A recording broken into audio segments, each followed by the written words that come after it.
Hello friends, welcome to साया technologies YouTube channel.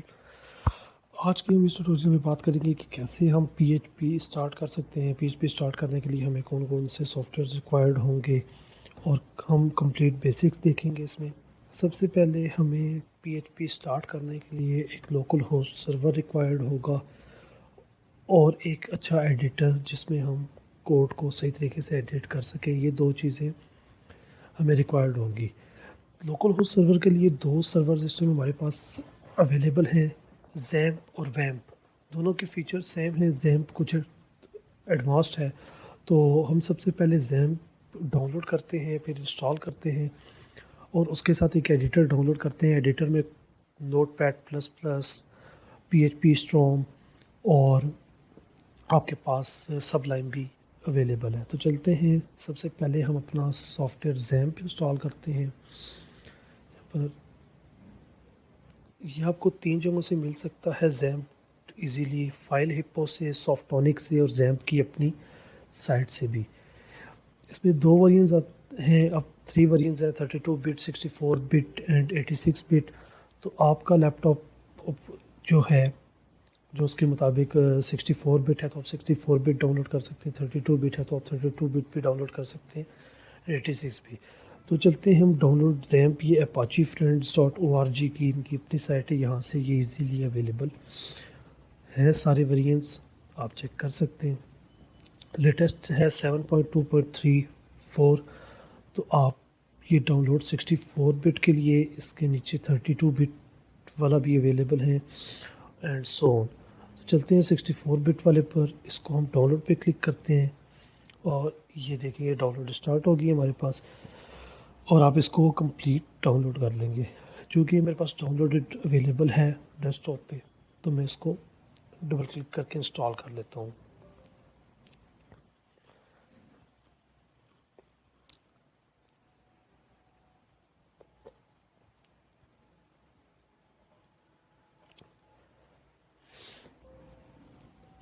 Okay किया हमने, हम इसका विज़िट पूरा करते हैं। ये इसको लोकल फाइल सी जैम्प में है, इधर ही रखना है हमने। नेक्स्ट, ओके कह रहा please select a different folder, हम सी कर देते हैं और नेक्स्ट कर देते हैं। जो इसमें ऑलरेडी आई थिंक अवेलेबल है एक, तो हम इसको कोई और ऑप्शन दे देते हैं, जैसे लोकल कर देते हैं फ़ोल्डर और हम एक फ़ोल्डर यहाँ पर क्रिएट भी कर देते हैं जैम्प में, या और जो ऑलरेडी है इसको हम डिलीट कर देते हैं।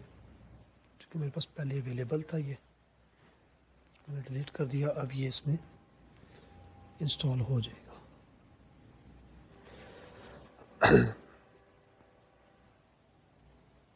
जैम्प वालों की साइट ओपन हो गई, हम नेक्स्ट करते हैं और ये इंस्टॉल स्टार्ट होगी इंस्टॉलेशन।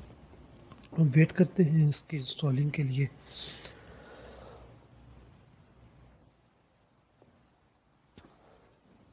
ये कुछ सेकंड्स लेगा और सेकंड्स 1 मिनट 2 मिनट लेगा और ये इंस्टॉल हो जाएगा। ये अब फाइनल मोमेंट्स में है कंप्लीट होने में। ये थोड़ा ज़्यादा टाइम लेगा इंस्टॉल होने के लिए, ऑलमोस्ट 15 टू 20 मिनट्स। शायद आपका अगर लैपटॉप अच्छा है तो जल्दी भी इंस्टॉल हो जाएगा ये।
कंप्लीट हो चुका है, हम इसको फिनिश करते हैं और हमारे पास XAMPP इंस्टॉल्ड हो चुका है।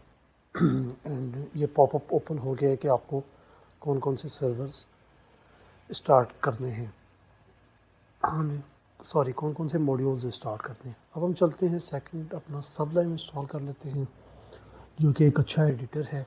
इसके 3 वेरिएंट्स हैं।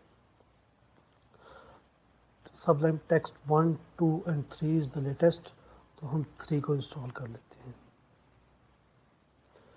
ये सबलाइम की ऑफिशियल साइट है www.sublimetext.com। इधर से हम इसको इंस्टॉल कर लेते हैं, अगर आपको इजीली अवेलेबल मिल जाएगा। वो पूछेगा आपसे OS किसके लिए चाहिए, विंडो के लिए चाहिए, लिनक्स के लिए चाहिए। मैं यहाँ पर विंडोज़ 64 बिट कर देता हूँ, तो ये डाउनलोड स्टार्ट हो जाएगा। 10 MB की फ़ाइल है छोटी सी, हम इसको इंस्टॉल कर लेते हैं।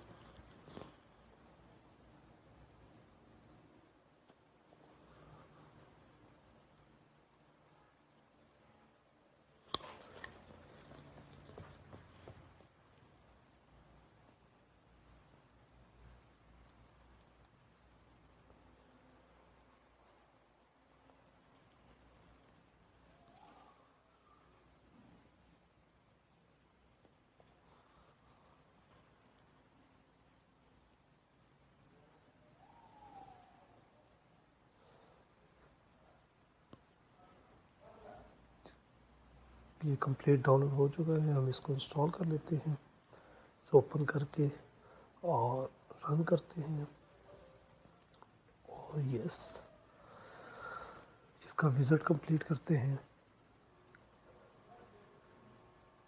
ये इंस्टॉल हो चुका है हमारे पास। अब हम इन दोनों चीज़ों को, सर्वर को भी और एडिटर को भी ओपन कर लेते हैं। सर्वर पर हम जाते हैं, हमने अपाची और माई सीक्वल को स्टार्ट करना है PHP स्टार्ट करने के लिए। हमने दोनों सर्वर स्टार्ट कर दिए, दोनों को पोर्ट मिल गई। हम इसको मिनिमाइज़ कर देते हैं या हम इसको क्रॉस भी कर दें तो ये साइड में आ जाएगा। ये रन हो रहा है हमारे पास XAMPP। अब हम यहाँ से ओपन करते हैं सबलाइम और ये हमारे पास सबलाइम भी ओपन हो गया है, जिस पे हम ऑल फाइल्स करके अब हम यहाँ पर चलते हैं और अपने लोकल होस्ट पर चलते हैं, तो हमारा ये डेटाबेस ओपन हो जाएगा जिसमें भी कोई भी टेबल नहीं है। अगर मैं इसको क्लोज़ करता हूँ XAMPP को, यहाँ से मैं इन दोनों को स्टॉप कर देता हूँ या किसी एक को भी स्टॉप करके इसको रिफ़्रेश करता हूँ, तो ये मुझे रिफ्यूज़ कर देगा कि आपने सर्वर ओपन नहीं किया हुआ, लोकल होस्ट आपका करेक्टेड नहीं है।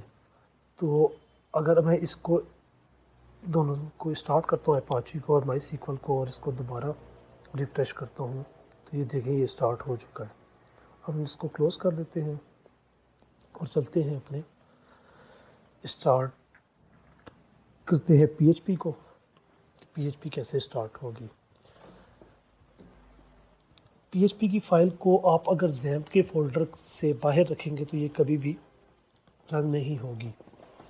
आपको इसको लाजमी XAMPP में रखना होगा। आपने C में जाना है, XAMPP में, और htdocs में आपने एक फ़ोल्डर बनाना है जो कि आपकी साइट का नेम होगा, जो भी आप नेम देना चाहते हैं उसको। जैसे मैं वेबसाइट का नेम दे देता हूँ इसको, और एक ये फ़ोल्डर क्रिएट हो चुका है। इसके अंदर हमने एक टेक्स्ट की फ़ाइल बनानी है, नोटपैड की फ़ाइल, टेक्स्ट डॉक्यूमेंट, जिसको हम दे देते हैं इंडेक्स फाइल। याद रखिएगा साइट जब भी अपलोड होती है, साइट सर्वर पे चलती है, तो जो उसका पहला पेज होता है वो इंडेक्स पेज ही होता है। हम इसको ड्रैग एंड ड्रॉप करके यहाँ पर ओपन कर लेते हैं।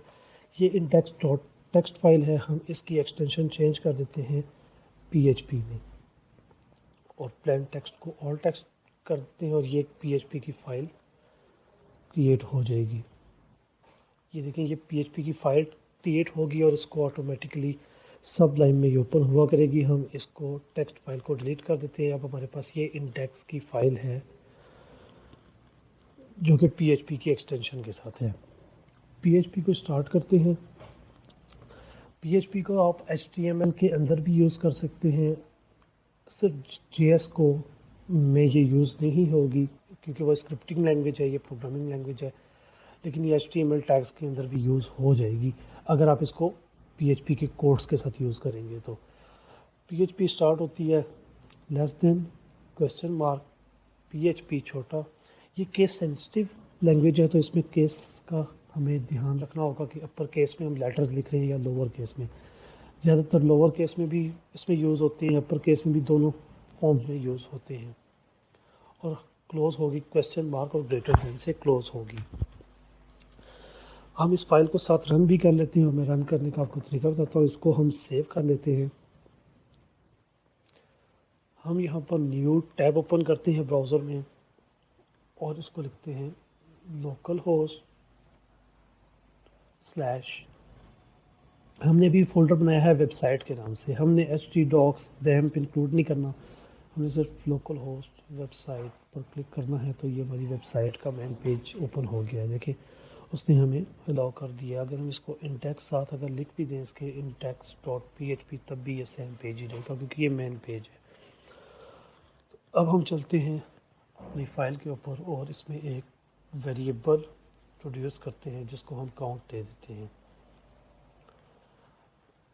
ये C++ की तरह इसमें हमें या सी लैंग्वेज की तरह हमें इसमें डिफ़ाइन नहीं करना पड़ता कि हम इंटीजर एंटर करेंगे इसमें या फिर हम करैक्टर देंगे इसको या फिर हम स्ट्रिंग लिखने लगे। हम जो इसको प्रोवाइड करेंगे इस वेरिएबल को, ये अपने हिसाब से उसको इंटीजर, स्ट्रिंग और करैक्टर में कन्वर्ट कर लेगा। अगर मैंने इसको भी ये इंटीजर दिया है 0 तो ये इसको एज एन इंटीजर डिस्प्ले करा देगा।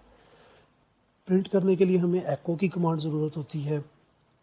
जैसे C++ में आप प्रिंट एफ प्रिंट यूज़ करते हैं, इसी तरह से PHP में आप एको का वर्ड यूज़ करते हैं और इसका फॉर्मेट होगा एको काउंट का वेरिएबल में प्रिंट करवाना चाहता हूँ, आगे टर्मिनेटर साइन। अब मैं अगर इसको रिफ़्रेश करता हूँ तो ये देखिए ये 0 शो हुआ है। मैंने यहाँ पर हम जब भी कोई चेंज करेंगे तो हम इस फाइल को सेव करेंगे फिर इसको रिफ़्रेश करेंगे। अगर मैं इसको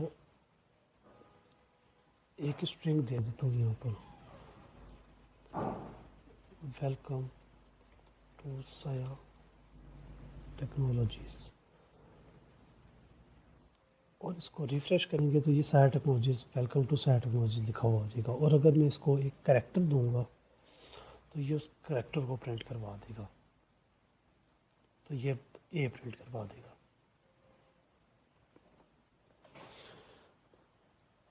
तो इसके आगे हम चलते हैं कि हम कैसे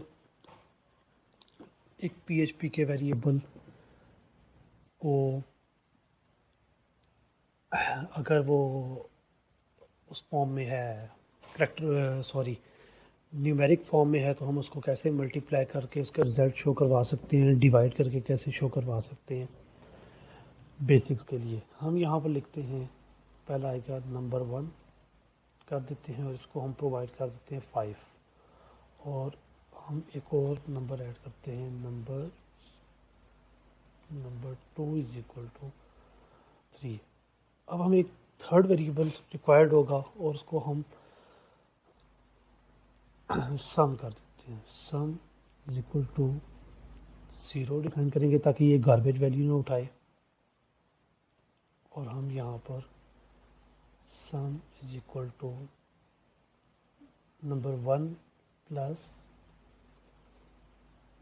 नंबर 2 कर देंगे टर्मिनेटर, और हम ये सम प्रिंट करवा देंगे यहाँ पर, और ये दोनों को प्लस करके 8 रिज़ल्ट हमें दे देगा। ये 8 रिज़ल्ट हमारे पास आ गया। अब हम अगर इसी को यहाँ पर मल्टीप्लाई कर दें, वेरिएबल का नाम बेशक वही रहने दें, तो ये हमें 15 प्रोवाइड कर देगा दोनों को मल्टीप्लाई करके। इसी तरह से हम इसको डिवाइड कर दें तो जो कि ठीक है, इसको डिवाइड कर दें तो ये 1.6666 इसने शो करवा दिया हमें।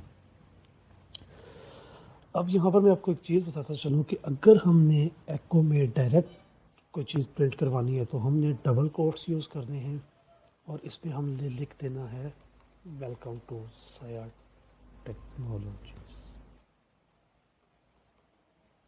इसको हम डिलीट कर देते हैं। वेलकम टू सयाट टेक्नोलॉजीज ये डबल कोट्स में है तो ये स्मॉल टेक्स्ट में वैसे ही प्रिंट हो जाएगा, लेकिन हम इसको PHP के HTML के साथ यूज़ करना चाहते हैं। कोई हेडिंग हम प्रिंट करवाना चाहते हैं, कोई पैराग्राफ प्रिंट करवाना चाहते हैं हम, लेकिन PHP के थ्रू, तो फिर हमें डबल कोट्स नहीं सिंगल कोट्स यूज़ करनी होंगे और इसके अंदर हमें वो HTML का एलिमेंट यूज़ करना होगा। फॉर एग्ज़ाम्पल टैग यूज़ करना होगा, जैसे H1 मैं इसके अंदर यूज़ करना चाहता हूँ तो /H1। अब मैं इसको सेव करता हूँ तो ये एक बड़ी हेडिंग में शो होगा मुझे। ये देखिए ये मुझे एक बड़ी हेडिंग में शो होगा, HTML टैग इसके साथ अप्लाई हो गया। इसी तरह से मैं इसमें अगर इसको कोई स्टाइलिंग देना चाहता हूँ तो इसी के अंदर स्टाइलिंग भी दे सकता हूँ मैं। जैसे इसको कोई कलर में दे देता हूँ रेड, अब ये रेड कलर में हो जाएगा। और अगर इसको मैं पहले की तरह डबल कोट्स ही रखता हूँ तो ये पूरी चीज़ मुझे प्रिंट करवा के दे देगा। ये देखिए सिंटैक्स अनएक्सपेक्टेड कलर, वो कलर नहीं उठा रहा क्योंकि वो मैंने पहले कोट्स लगाए हुए हैं। और इसको मैं अगर कैंसिल कर देता हूँ और इस तरफ से प्रिंट करवाता हूँ तो ये प्रिंट हो गया, लेकिन इसने स्टाइल नहीं उठाया। ठीक है, स्टाइल के लिए हमें क्या यूज़ करना पड़ा, साथ हमें डबल कोट्स रेड या कोई भी और कलर, ब्लू कर देते हैं इसको, ये ब्लू हो गया। अब हम इसमें 2 लाइन्स शो करवाना चाहते हैं। आगे लिखते हैं प्लीज़ सब्सक्राइब माई चैनल। ये एक ही लाइन में आ गया। अब मैं चाहता हूँ please subscribe my channel next line में आए, तो वही HTML का टैग मैं यहाँ पर भी यूज़ कर सकता हूँ ब्रेक लाइन का, और ये सेकंड लाइन पर चल जाएगा प्लीज़ सब्सक्राइब माई चैनल। मैं इसी को यूज़ करते हुए इसको सेंटर लाइन भी कर सकता हूँ, टेक्स्ट अलाइन सेंटर, और ये टेक्स्ट सारा सेंटर में आ जाएगा। ठीक हो गया। अब हम PHP के फंक्शंस पर बात करेंगे, क्योंकि वो एक इम्पॉर्टेंट चीज़ है कि वो गेट करेंगे HTML की इनपुट्स, HTML की वो फील्ड्स को गेट करेंगे और वो हमें ऐड करेंगे, उसको हम मैनिपुलेट करेंगे PHP में और हम उनको डिस्प्ले करवा सकते हैं किसी भी जगह। फॉर एग्ज़ाम्पल मैं यहाँ पर एक तो काउंट इज इक्वल टू 32 का मैंने एक वर्ड दे दिया और मैं PHP के फ्रेज से या PHP के ब्लॉक से बाहर आ गया और मैं यहाँ पर हूँ HTML में। अब मुझे वो काउंट ज़रूरत है, मैंने यहाँ पर प्रिंट करवाना है HTML में, तो मुझे क्या करना होगा, मुझे सेम PHP को यहाँ पर कॉल करने के लिए, PHP के वेरिएबल को कॉल करके प्रिंट करवाने के लिए, एको करवाने के लिए PHP का ब्लॉक स्पेसिफाई करना पड़ेगा, जिससे PHP स्टार्ट होती है, और यहाँ पर लिखना होगा एको $count एंड टर्मिनेट। यहाँ पर मैं क्लोज़ कर दूँगा। इसको सेव करके अगर मैं रिफ़्रेश करता हूँ तो ये मुझे 32 यहाँ पर इसने शो करवा दिया है। अब मैं इसको भी स्टाइल करके अगर सेंटर लाइन करूँगा तो ये भी सेंटर में आ जाएगा, ये सेंटर में आ गया। इस तरह से हम PHP को HTML के टैग्स में भी यूज़ कर सकते हैं। नेक्स्ट फंक्शंस पर चलते हैं। Hello friends, welcome to. चलते हैं हम अपने फंक्शंस की तरफ। सबसे पहला फंक्शन है कि हम किसी भी फंक्शन तो नहीं है, लेकिन यह है कि किसी भी स्ट्रिंग में से हम स्पेसिफिक करैक्टर कैसे उठा सकते हैं। फॉर एग्ज़ाम्पल मैं यहाँ पर एक स्ट्रिंग लिखता हूँ, कोट्स के अंदर welcome to Sayat technologies YouTube channel. अब इसमें से मैंने थर्ड करेक्टर जो है WEL, एल उठाना है और एल प्रिंट करवाना है। तो मैं क्या करूँगा, स्ट्रिंग कंप्लीट एक एरे में डिवाइड होती है, single single character including space ले रही होती है, और स्ट्रिंग जो है जो एरे है वो ज़ीरो से स्टार्ट होती है। तो W जो है वो ज़ीरो पे आएगा, E1, और यहाँ पर मैं 2 लिख लेता हूँ तो ये मुझे L डिस्प्ले करवा देगा। ये देखिए L। अगर मैं यहाँ पर कोई और लिखता हूँ, 5 लिखता हूँ, तो ये मुझे 1 2 3 4 5 6 ये मुझे M डिस्प्ले करवा देगा। ये M मुझे डिस्प्ले करवा देगा। अगर मैं इससे ज़्यादा करेक्टर्स लेना चाहता हूँ तो मैं इसको कॉन्कैटिनेट करूँगा, इसको कॉन्कैटिनेशन कहते हैं, कॉन्कैटिनेट करूँगा और आगे स्ट्रिंग 6 भी साथ, तो ये मुझे M और E डिस्प्ले करवा देगा, M और E। अगर मैं इनके दरमियान में कोई HTML का टैग यूज़ करना चाहता हूँ लाइक BR की, ये मुझे ब्रेक लाइन, मुझे ये दूसरी लाइन में दूसरा करेक्टर शो करे, तो मैं BR एंटर करूँगा। ये देखें मुझे M और E दोनों ब्रेक लाइन के साथ डिस्प्ले करवा देगा।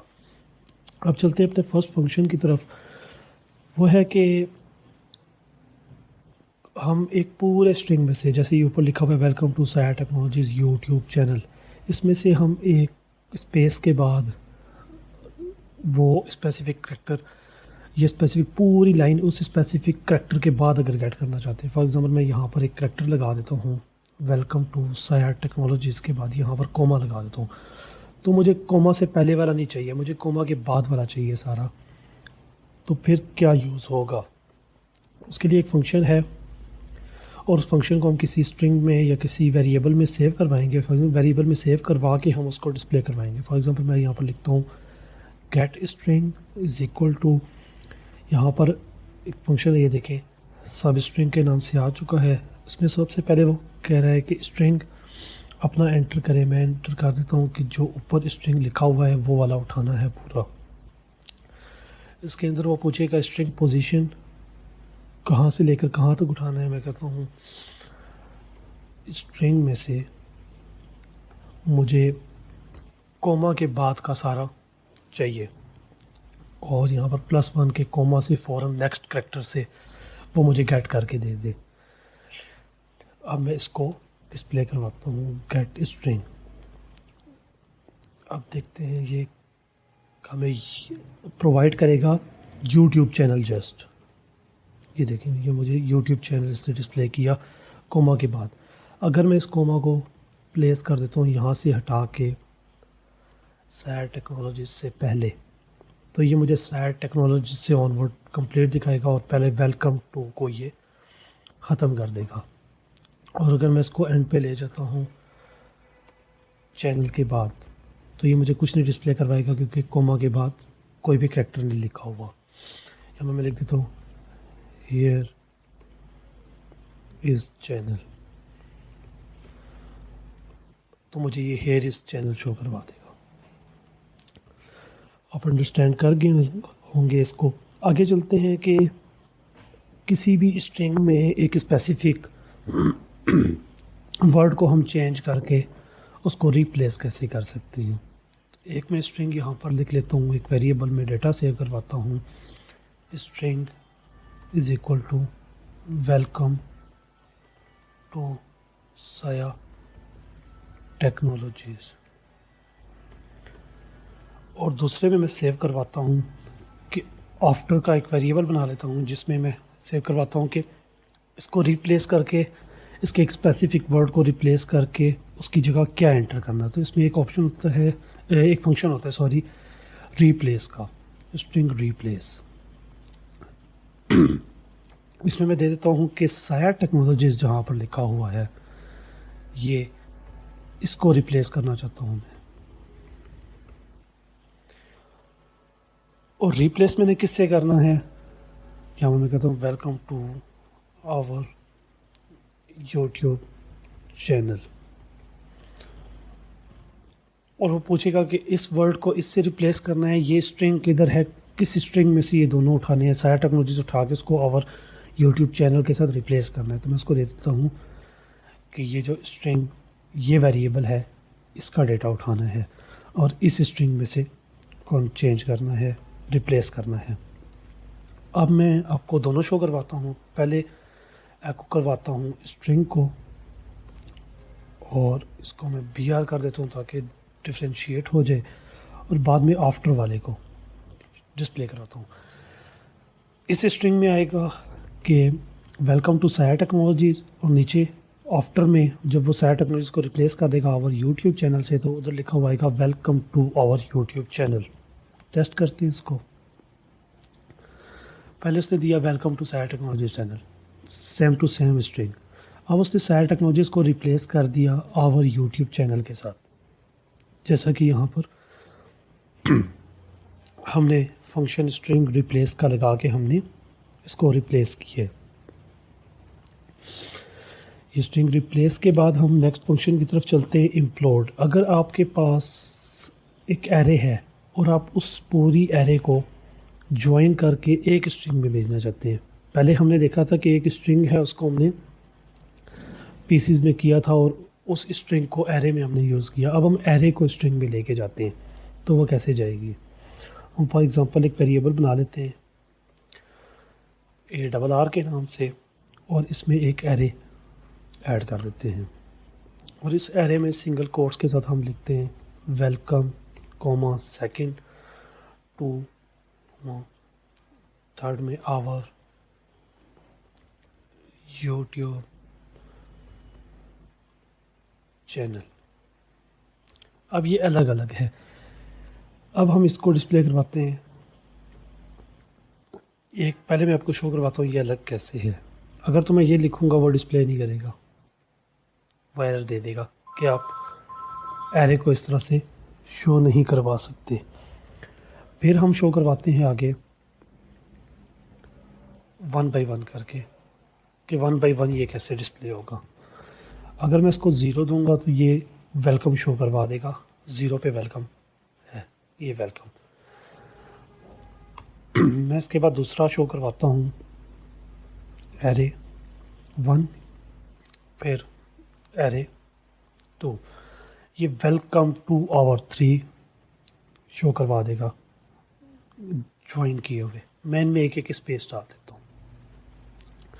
ये एक मैंने स्पेस डाल दी, फिर कॉन्केटिनेट किया, फिर एक स्पेस डाल दी, तो ये मुझे स्पेसिस के साथ शो करेगा वेलकम टू आवर। अगर मैं 3 की जगह यहाँ पर 5 कर देता हूँ, सॉरी 4 कर देता हूँ, तो मुझे ये डिस्प्ले कराएगा वेलकम टू चैनल। ठीक है, 0 1 2 3 एंड 4, और मैंने प्रिंट करवाया 0 1 एंड 4। यहाँ पर मैं 3 करूँगा तो डेफिनेटली वेलकम टू यूट्यूब लिखा हुआ आ जाएगा, वेलकम टू यूट्यूब। अब हम इनको इम्प्लोड करते हैं, इन सारों को इकट्ठा करके एक स्ट्रिंग में डालते हैं और फिर डिस्प्ले करवाते हैं। एक वेरिएबल हमने बना देते हैं कलेक्ट, मीनिंगफुल साथ मैचिंग है, आप कोई भी वर्ड रख सकते हैं इसको। तो यहाँ पर ये इम्प्लोड फंक्शन आ गया।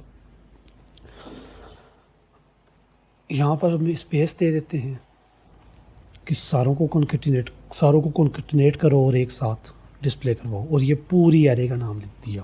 अब मैं एक एको करवाता हूँ और कलेक्ट के पूरे स्ट्रिंग को, और ये सारी एरे इम्प्लोड होके एक स्ट्रिंग में चली जाएगी। कलेक्ट के वेरिएबल में मुझे पूरा डिस्प्ले करवा देगा वेलकम टू यूट्यूब चैनल।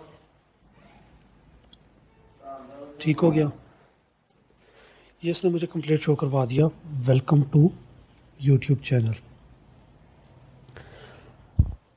अब हम चलते हैं, एक शफल है वो रैंडमली शफल कर रहा होता है वर्ड्स को आपस में। आप जो भी स्ट्रिंग उसके अंदर लिखेंगे वो जब भी आप उसको एको करेंगे वो शफल हुआ आएगा, वो एक दूसरे को आपस में चेंज कर देगा। जैसे मैं यहाँ पर एक स्ट्रिंग लिखता हूँ,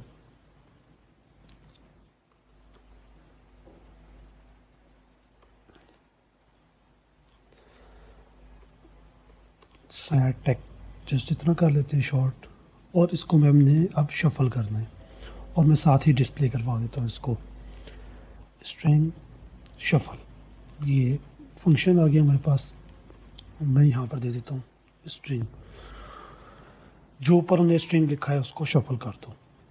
अब हम रिफ्रेश करते हैं, ये देखें HASCE लिखा हुआ है, सैटेक को उसने शफल कर दिया। जब मैं इसको एंड पे टी है, जब मैं इसको दोबारा रिफ़्रेश करूँगा ये दोबारा शफल कर देगा इसको, और मैं जितनी बार प्रेस करूँगा ये शफल हुआ ही आएगा मेरे पास, इंक्लूडिंग स्पेस को भी शफल करेगा।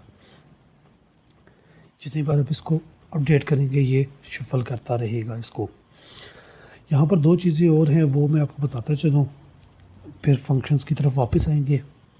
फॉर लूप, इफ़ स्टेटमेंट और वाइल लूप, दो लूप्स और एक statement, if, else, if, nested if. ये मैं यहाँ पर 3 कैरेक्टर्स लेता हूँ, एक को दे देता हूँ मैं 3 वेरिएबल्स लेता हूँ और उनको वैल्यूज़ असाइन कर देता हूँ। यहाँ पर मैं इफ़ स्टेटमेंट की तरफ सबसे पहले हम चलते हैं। If $A is equal to 1 जो कि है, तो आपने डिस्प्ले करवाना है echo A contains 1 value for example. आगे हम चलते हैं, ये मैं सिंपल इफ़ की तरफ हूँ, अभी एल्स की तरफ में नहीं आया। मैं यहाँ पर शो करवाता हूँ B इज़ इक्वल टू 2, यहाँ पर आ जाएगा एको B कंटेन्स 2 वैल्यू, और मैं यहाँ पर इफ़ C इक्वल टू 3 एको C कंटेन्स 3 वैल्यू। अब ये तीनों स्टेटमेंट्स राइट हैं। मैं यहाँ पर चौथी स्टेटमेंट एक गलत कर देता हूँ, A equal to 4 echo A contains 4 value. अब ये वाली स्टेटमेंट नहीं चलेगी, इसके ऊपर तीनों स्टेटमेंट्स चलेंगे। ये मैं आपको डिफ्रेंशिएट बता रहा हूँ इफ़ में और एल्स में। अभी मैं यहाँ पर सिर्फ एल्स का करैक्टर लगाऊंगा और आप देखिएगा एल्स सिर्फ लगाने से क्या फ़र्क पड़ेगा इसमें। मैं इसको यहाँ पर रिफ़्रेश करता हूँ, ये मुझे कह रहा है A contains 1 value, B contains 2, C contains 3 value. मैं इनके आगे BR लगा देता हूँ, ब्रेक लाइन, ताकि अंडरस्टैंडेबल हो जाएंगे।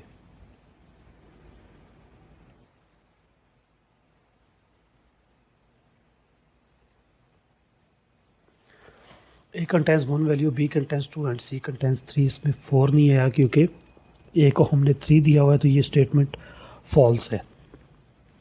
अब मैं यहाँ पर जस्ट एल्स प्लेस करता हूँ। फर्स्ट इफ़ के आगे डेफिनेटली एल्स नहीं लग सकता, सबसे पहले इफ़ आएगा, फिर else if and so on. यहाँ पर मैं डिस्प्ले कराता हूँ, ये देखें सिर्फ पहली कंडीशन चल रही है, उसके बाद नहीं। इफ़ जो हमने पहले लगाई थी उसमें ये है, वो हर स्टेटमेंट को बार बार 1 second, first, second, third, fourth करके चेक करेगी। लेकिन इफ़ एल्स इफ़ जो नेस्टेड इफ़ एल्स, इसमें ये होगा कि अगर एक भी कंडीशंस जहाँ पर ट्रू हो जाती है वो उसके बाद डायरेक्ट नीचे चला जाएगा, वो बाकी स्टेटमेंट्स को चेक नहीं करेगा कि इधर दे आर ट्रू और इधर दे आर फॉल्स। ठीक है, तो इसमें अगर मैं यहाँ पर ये रखूँ तो ये पहली दोनों स्टेटमेंट्स राइट रन करेगा, उसके बाद थर्ड नहीं रन करेगा क्योंकि पहली रन हो चुकी है और पहली इफ़ ट्रू हो गई है, तो सीधी दूसरे पे चला जाएगा। अगर मैं यहाँ पर इसको 10 वैल्यू दे देता हूँ, 20 वैल्यू दे देता हूँ, तो डेफिनेटली फर्स्ट सेकंड स्टेटमेंट गलत है, तो ये थर्ड रन करेगा और फ़ौरन एंड पे चला जाएगा। और मैं ये रिफ़्रेश करता हूँ, देखिए उसने पहली 2 रन नहीं की, थर्ड जैसे ही ट्रू हुई उसके बाद बेशक मैं A को कह देता हूँ 1 है जो कि राइट है, लेकिन ये नहीं उसे रन करेगा, ये सिर्फ C वाली ही रन करेगा। देखिए मैंने रिफ़्रेश किया, इसने C वाली रन की, एक भी स्टेटमेंट ट्रू होगी वो सीधा नीचे चला जाएगा और एंड हो जाएगा। अब हम चलते हैं लूप्स की तरफ। फॉर लूप यहाँ पर देखते हैं कि फॉर कैसे रन करती है। फॉर लूप, इसमें सबसे पहले हम कर लेते हैं एक वेरिएबल जिसको हम 0 दे देते हैं। ये उसमें C++, इसमें वाइल, फॉर, इफ़, एल्स ये सेम ही होती हैं, सिर्फ वेरिएबल्स डिक्लेरेशन में फ़र्क होता है। इसको हमने I 0 कर दिया। जैसे हम सी प्लस प्लस में इंटीजर साथ INT लिखते हैं, इंटीजर के लिए वार फैक्टर। तो जावास्क्रिप्ट में वेरिएबल को VAR करके उसको डिक्लेयर करते हैं, इनिशलाइज करते हैं।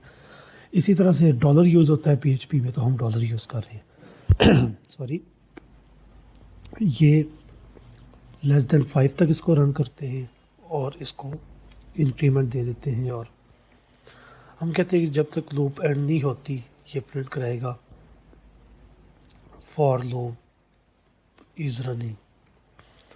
और इसके आगे हम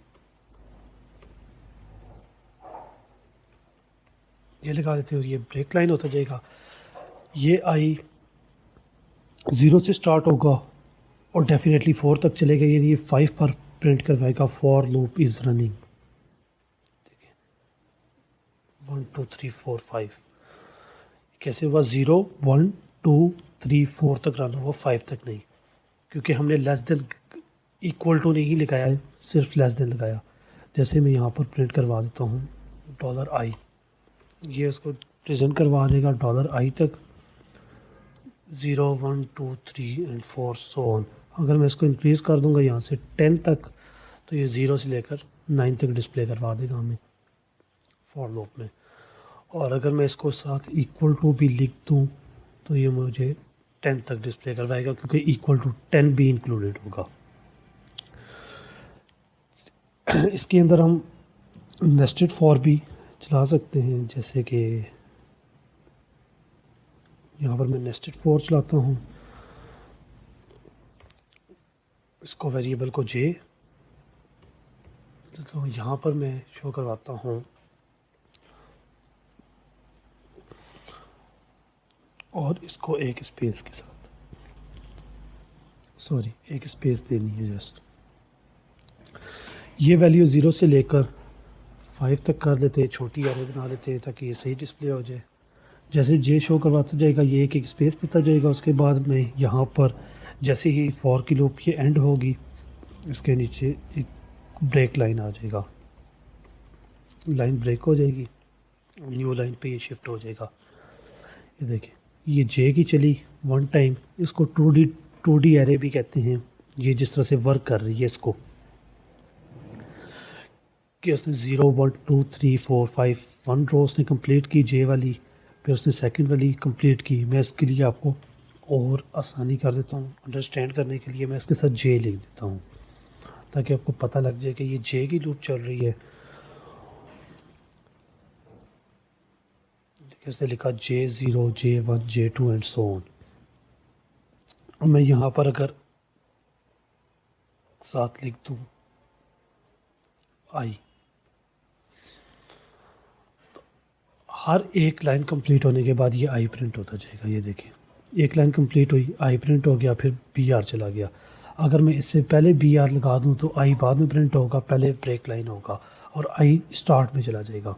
ये देखिए, आई स्टार्ट में चला गया एंड सो ऑन। ये थी फॉर लूप। अब हम चलते हैं वाइल लूप की तरफ। एक हम काउंट का वेरिएबल बनाते हैं जिसको हम 0 डिक्लेयर कर देते हैं, जिसकी वैल्यू हम 0 रख देते हैं, और चलते हैं वाइल की तरफ। वाइल पे हम देखते हैं काउंट जब तक 10 से कम है तो ये एको करवा देगा काउंट इज़ लेस देन 10। अगर मैंने इसको यहीं पर छोड़ दिया और काउंट को इंक्रीमेंट ना करवाया, जैसे फॉर में इंक्रीमेंट करवाया था, तो ये इनफिनाइट लूप चलना शुरू हो जाएगी। मैं आपको डिस्प्ले करवाता हूँ कैसे। ये देखें, ये एंड होने का नाम नहीं ले रही और ये रन ही करता रहेगा और ये इनफिनाइट लूप चली जाएगी। मैंने यहाँ पर क्या करना है, इसको मैं ब्रेक लाइन कर देता हूँ और मैं वाइल के अंदर काउंट को इंक्रीमेंट करवाता हूँ। प्री इंक्रीमेंट, पोस्ट इंक्रीमेंट आपने सुना होगा। मैं यहाँ पर +1 कर देता हूँ। डिफरेंट वेज है इसको इंक्रीमेंट करवाने के। और मैं इसको कैंसिल करके दोबारा रिफ़्रेश करता हूँ तो ये लिमिटेड टाइम्स चलेगी, क्योंकि मैंने इंक्रीमेंट करवाया है इसको। ये 10 टाइम्स लूप रन होगी। इसको आप इस तरह से भी इंक्रीमेंट करवा सकते हैं, तब भी ये सेम फंक्शन रहेगा। और इसको अगर आप प्री कर देते हैं तब भी ये सेम फंक्शन रहेगा। ठीक है, तो ये pre increment, post increment and third method ये है कि आप इसको इस तरह से भी कर सकते हैं, सेम रहेगा। ये फॉर फाइल और इफ़ कंप्लीट होगी, चलते अपने फंक्शंस की तरफ वापस। और कुछ और फंक्शंस हैं, तो मोर देन 50-70 फंक्शंस मैन हैं, तो बारी बारी सारों को देखते हैं। चलते हैं अपने नेक्स्ट फंक्शन की तरफ। फंक्शन है रिपीट स्ट्रिंग। कैसे हम एक स्ट्रिंग को जितनी मर्जी बार चाहे रिपीट कर सकते हैं। फॉर एग्ज़ाम्पल हम यहाँ पर एक स्ट्रिंग बनाते हैं,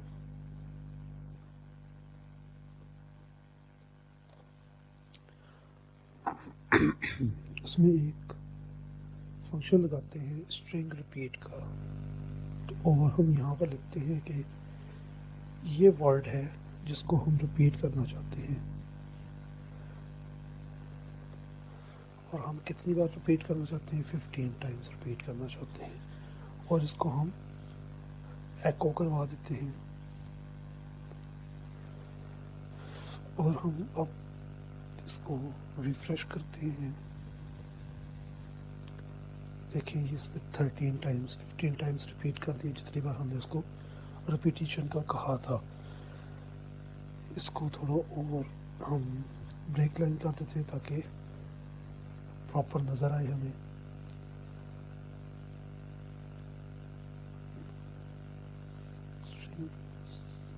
ठीक है, इसने एक ही बार स्ट्रिंग को लिया और सारों को रिपीट कर दिया, तो इसलिए ये BR अप्लाई नहीं होगा इसके ऊपर।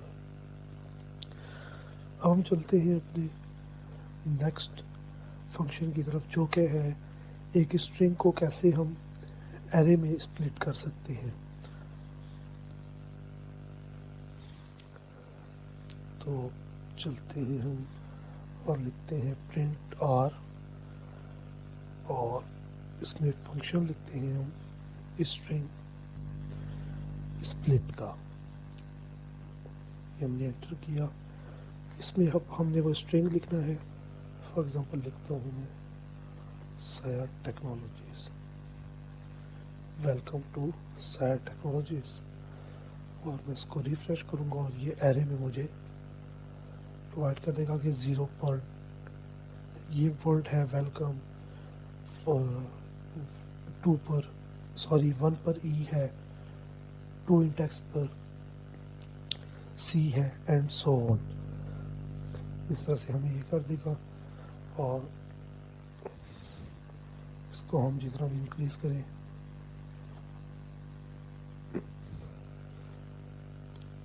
ये उतने वर्ड्स को हमारे स्ट्रिंग को एरे में स्प्लिट कर देगा।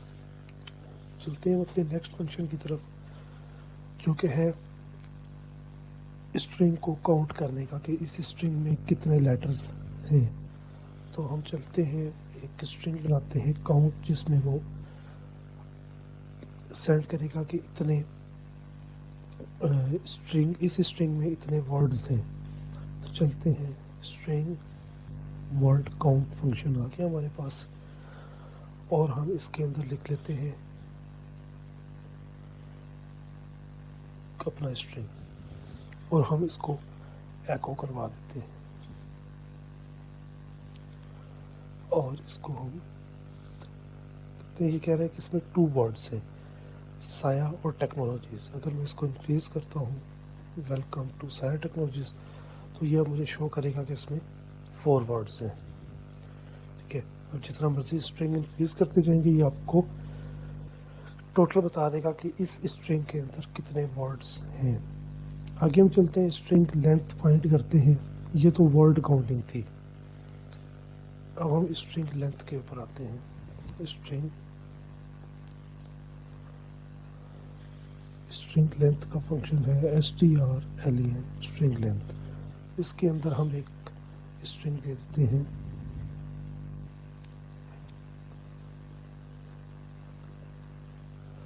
और उसी को हम एको करवा देते हैं। 28 इसमें करेक्टर्स हैं इंक्लूडिंग स्पेसेस।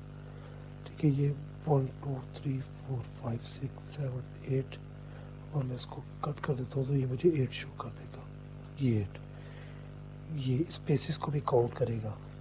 मैं इसको एक और इंक्रीज करता हूँ तो ये मुझे 9 शो करेगा इंक्लूडिंग स्पेस। अब हम चलते हैं और चेक करते हैं कि वर्ड रैप कैसे करते हैं, यानी एक स्पेसिफिक करैक्टर के बाद लाइन ब्रेक हो जाए। ठीक है, तो हम इसको चेक करते हैं।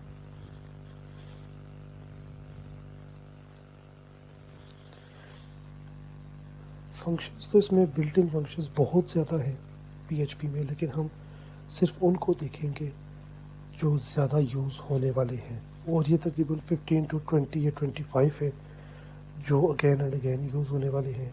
और आपको रियल लाइफ एग्जांपल्स में रियल लाइफ वेबसाइट बनाते हुए आपको डिफरेंट वेबसाइट्स में ये फंक्शंस ज़रूरत होंगे।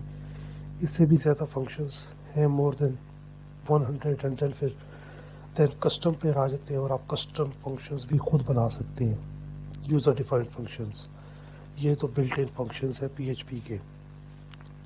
तो हम एक स्ट्रिंग में लिख देते हैं वेलकम टू साया टेक्नोलॉजीज यूट्यूब चैनल। अब हम इसको वर्ड रैप करते हैं और इसको लिखते हैं इसको वर्ड रैप। ऊपर जो स्ट्रिंग हमने दिया उसका वेरिएबल आ जाएगा। हर 15 करैक्टर्स के बाद न्यू लाइन आ जाए।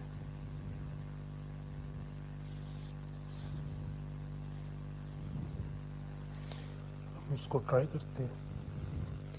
देखिए ये है 15 करैक्टर्स, फिर ये 15 करैक्टर्स एंड देन ये ब्रेक लाइन जैसा जा रहा है। हम इस करैक्टर्स को 10 कर देंगे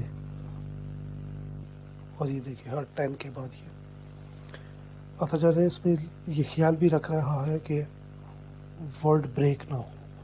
अगर ये साया 4 करैक्टर्स के बाद इसने दिया है तो इसका मतलब है ये नेक्स्ट वाला वर्ड को ब्रेक नहीं करना चाहता, और ये ब्रेक नहीं करेगा, उसको पूरे करैक्टर्स गेट करेगा। इसके आगे हम चलते हैं अपने नेक्स्ट फंक्शन की तरफ, जो कि है स्ट्रिंग को कैसे ट्रिम कर सकते हैं हम। तो इस फंक्शन को हम चेक करते हैं। ये स्ट्रिंग लिखा हुआ रहने देते हैं और को डॉलर स्ट्रिंग पहले सिंपल स्ट्रिंग को डिस्प्ले करवाते हैं, उसके बाद देखेंगे कि ट्रिम के फंक्शन में और सिंपल स्ट्रिंग में क्या डिफरेंस है। विदाउट ट्रिम ये कैसे डिस्प्ले होगा और ट्रिम करने के बाद ये कैसे डिस्प्ले होगा। सॉरी, जो कि हमने वेरिएबल str के नाम से रखा हुआ है, तो ये str आएगा कॉमा और इस वर्ड के बाद ट्रिम कर देना इसको।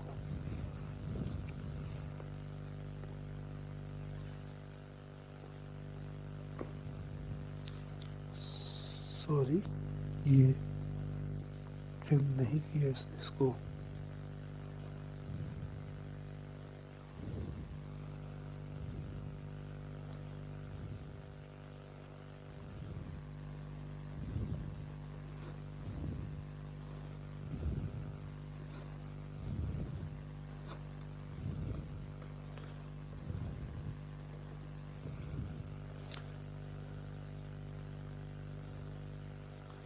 ये ट्रिम का function I think PHP version की वजह से ये अप्लाई नहीं हो सका। चलते अपने नेक्स्ट फंक्शन की तरफ। MD5 कन्वर्जन क्या होती है और ये ज़्यादातर पासवर्ड्स के लिए यूज़ की जाती है। मैं इस स्ट्रिंग को छोटा कर लेता हूँ और यहाँ पर ओनली साया टैग दे देता हूँ और इसके ऊपर मैं MD5 कन्वर्जन लगाता हूँ। इसको एक वेरिएबल दे दिया पासवर्ड का, इसमें मैं MD5 इसके अंदर मैं स्ट्रिंग लिख लेता हूँ पर इसको एको करवा देता हूँ इस पासवर्ड को, और मैं चेक करता हूँ, साथ में कमेंट भी दे देता हूँ कि how to convert string or number in MD5 conversion. ये इसको हेक्साडेसिमल में कन्वर्ट कर देगा। जिसको MD5 कन्वर्जन एक बिल्ट इन फंक्शन जिसके थ्रू अक्सर पासवर्ड सेव करवाए जाते हैं ताकि वो रीडेबल फॉर्म में ना हो। इसको आप MD5 में एनकोड भी कर सकते हैं और आप MD5 में इसको डिकोड भी कर सकते हैं। इसके बाद हम चलते हैं कस्टम फंक्शंस के ऊपर के how we can create our own function. ये 2 बार्स जो हैं ये कमेंट करने के लिए यूज़ होती हैं। अगर सिंगल लाइन कमेंट है तो फिर तो हम ऐसे कर देंगे और ये नेक्स्ट पे नहीं उठाएगा, लेकिन अगर ज़्यादा लाइन्स हैं जिनको हम कमेंट करना चाहते हैं, फॉर एग्ज़ाम्पल ज़्यादा लाइन्स हैं तो हम इनको कमेंट करेंगे बैकस्लैश स्टैरिक, और यहाँ पर हम क्लोज कर देंगे स्टैरिक बैकस्लैश, और ये कुछ भी शो नहीं करेगा क्योंकि ये सारी लाइंस कमेंट हुई हुई हैं। ये मल्टी लाइंस को कमेंट करने के लिए बैकस्लैश और स्टैरिक, फिर स्टैरिक और बैकस्लैश से क्लोज, और अगर सिंगल लाइन है तो डबल बैकस्लैश से। अब चलते हैं, हम अपना कस्टम फंक्शन क्रिएट करते हैं। फंक्शन, इसको एक नाम देते हैं राइट मैसेज का, ब्रैकेट्स और इसका ब्लॉक।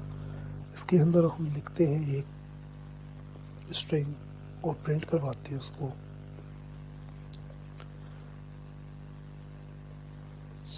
Technologies YouTube channel. अभी फंक्शन बन गया लेकिन हमने इसको फंक्शन को कॉल नहीं किया अभी, इसलिए कुछ भी डिस्प्ले नहीं होगा। अब हम इस फंक्शन को कॉल कर लेते हैं। राइट मैसेज ये और टर्मिनेशन, ये सॉरी हमने इस स्ट्रिंग को प्रिंट नहीं करवाया, हम प्रिंट करवा देते हैं इस स्ट्रिंग को। अब ये जब फंक्शन रन होगा तो ये स्ट्रिंग को प्रिंट कर देगा और फंक्शन को कंप्लीट रन हो जाएगा। और साया टेक्नोलॉजीज यूट्यूब चैनल, इसका यूज़ कैसे होता है मैं आपको बताता हूँ। आपने फॉर एग्जांपल एक पेज पे डिफरेंट जगहों पर डिस्प्ले करवाना है यही साया टेक्नोलॉजीज यूट्यूब चैनल, तो आपको हर जगह टाइप करने की ज़रूरत नहीं होगी। आपने जस्ट कॉल करना है इस फंक्शन को और आपने वो डिस्प्ले हो जाएगा। फॉर एग्जाम्पल मैं इसको ख़त्म कर देता हूँ यहाँ से। आपने फर्स्ट टाइम कॉल किया हेडिंग 1 में तो ये हेडिंग 1 में डिस्प्ले हो जाएगा। फिर कुछ टाइम बाद आप हेडिंग 5 यूज़ करते हैं और आपको दोबारा फंक्शन यही कॉल करना पड़ता है और आप साया टेक्नोलॉजीज यूट्यूब चैनल ही प्रिंट करवाना चाहते हैं, तो आप अगेन राइट मैसेज के फंक्शन को कॉल करेंगे और ये हेडिंग 5 में भी डिस्प्ले हो जाएगा।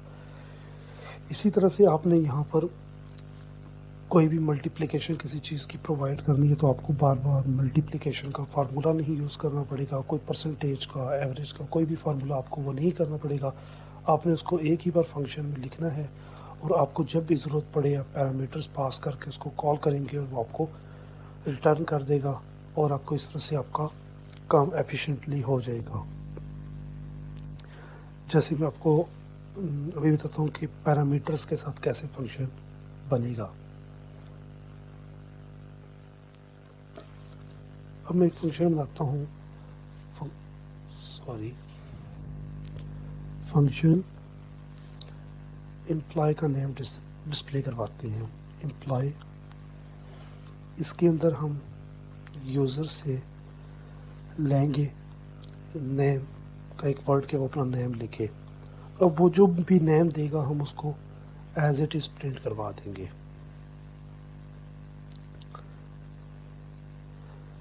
इस तरह से हमने प्रिंट करवा दिया।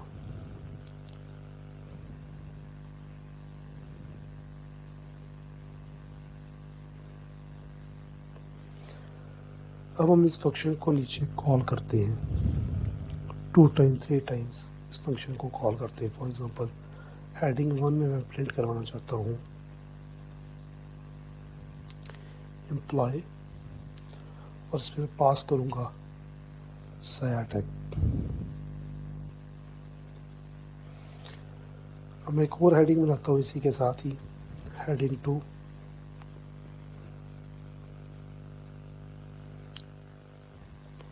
इसमें मैं दोबारा एम्प्लॉय का फंक्शन कॉल करता हूँ और इसमें मैं एक नाम दे देता हूँ एम्प्लॉय का अहमद और PHP के कोड्स को बंद कर देता हूँ। अब मैं इसको रिफ्रेश करता हूँ। फर्स्ट टाइम इसने सयाटेक प्रिंट करवाया और अहमद प्रिंट करवाया, जो मैंने पास किया इसमें इसलिए उसी को प्रिंट करवा दिया।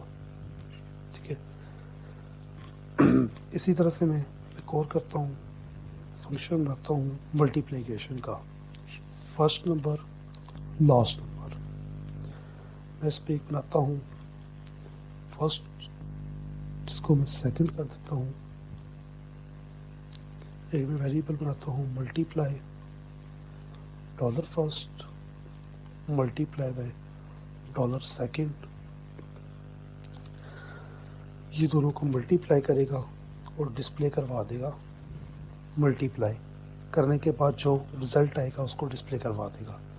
अब मैं इस पर पास करूँगा 2 वेरिएबल्स 3 एंड 4 और यहाँ पर मैं पास करूँगा 5 एंड 5। तो मुझे ये ऊपर हेडिंग 1 में 12 और हेडिंग 2 में 25 डिस्प्ले करवा देगा, 12 एंड 25। इससे मुझे ये फ़ायदा हुआ कि मुझे हर लाइन के ऊपर मल्टीप्लिकेशन नहीं करनी पड़ेगी। एक फ़ंक्शन मैंने बना दिया, उस फंक्शन को यूज़ करते हुए बार बार मैंने सिर्फ पैरामीटर्स पास करने, वो मुझे फैच करके ला देगा और डिस्प्ले करवा देगा उसके रिजल्ट्स। इसी तरह से मैं जितना इंक्रीज करता जाऊँगा ये मुझे उस हिसाब से डिस्प्ले करवाता जाएगा। 25/25 अगर मैं करता हूँ 625 ही मुझे ये डिस्प्ले करवा देगा। इसके बाद अपने नेक्स्ट फंक्शन की तरफ चलते हैं, जो कि हमारा फंक्शन है, ये तो हमारे कस्टम फंक्शंस हो गए। इसके बाद हमारे पास फंक्शन आता है, मेरे पास तो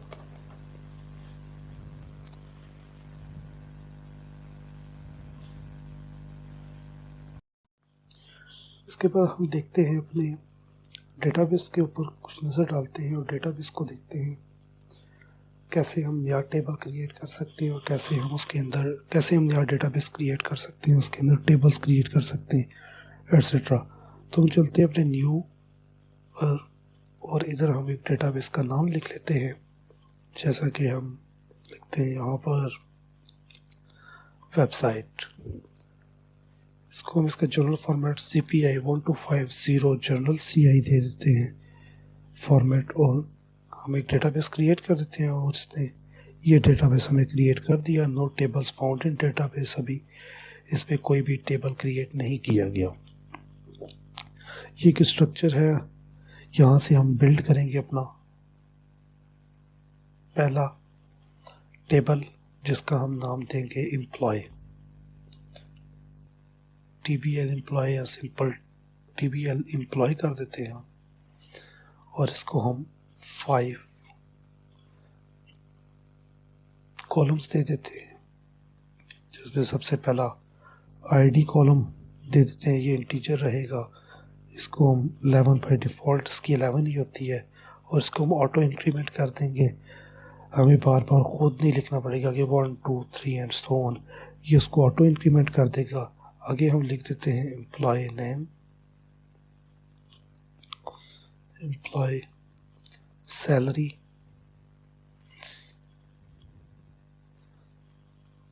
एम्प्लॉय वर्किंग आवर्स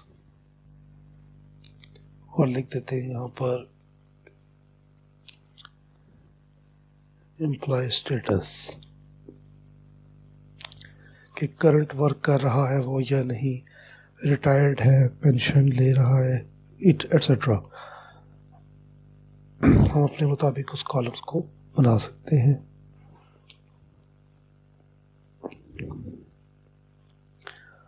और हमने इसको 25 वार्चर को 25 दे दिया और हमने ID 11 रख दी। अब हम सेव पे क्लिक करते हैं और ये टेबल हमारा क्रिएट हो जाएगा और ये एक टेबल हमारा क्रिएट हो गया।